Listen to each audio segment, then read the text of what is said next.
సందీప్ రెడ్డి వంగ దర్శకత్వంలో Bollywood star hero Ranbir Kapoor నటించిన block buster cinema animal. Ranbir alpha male పాత్రలో కనిపించి బాక్సాఫీస్ ని షేక్ చేసి వరల్డ్ వైడ్ గా 900 కోట్లకు పైగా కలెక్షన్స్ ని నమోదు చేశారు. ఇక ఈ సినిమా చివరిలోనే సందీప్ వంగ యానిమల్ పార్క్ అంటూ సీక్వెల్ ని అనౌన్స్ చేశారు. ఈ సీక్వెల్లో రణ్బీర్ రోల్లో కనిపించి అదరగొట్టబోతున్నారు. ఇక ఈ సీక్వెల్ యానిమల్ మూవీ కంటే ఎక్కువ వైల్డ్ గా ఉంటుందని సందీప్ వంగ కామెంట్స్ చేయడంతో సినిమాపై భారీ అంచనాలు నెలకొన్నాయి.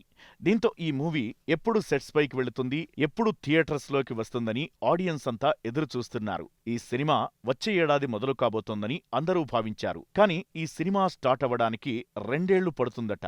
తమిళ్ అవార్డ్ ఫంక్షన్ లో పాల్గొన్న సందీప్ వంగని ఈ మూవీ అప్డేట్ గురించి ప్రశ్నించారు. ఇక దీనికి వంగ బదులిస్తూ ఈ సీక్వెల్ యానిమల్ కంటే వైల్డ్ గా భారీగా ఉంటుంది. 2026లో ఈ సినిమా స్టార్ట్ చేస్తానంటూ చెప్పుకొచ్చారు. దీంతో యానిమల్ మూవీ ఫ్యాన్స్ కొంచెం నిరాశ చెందుతున్నారు.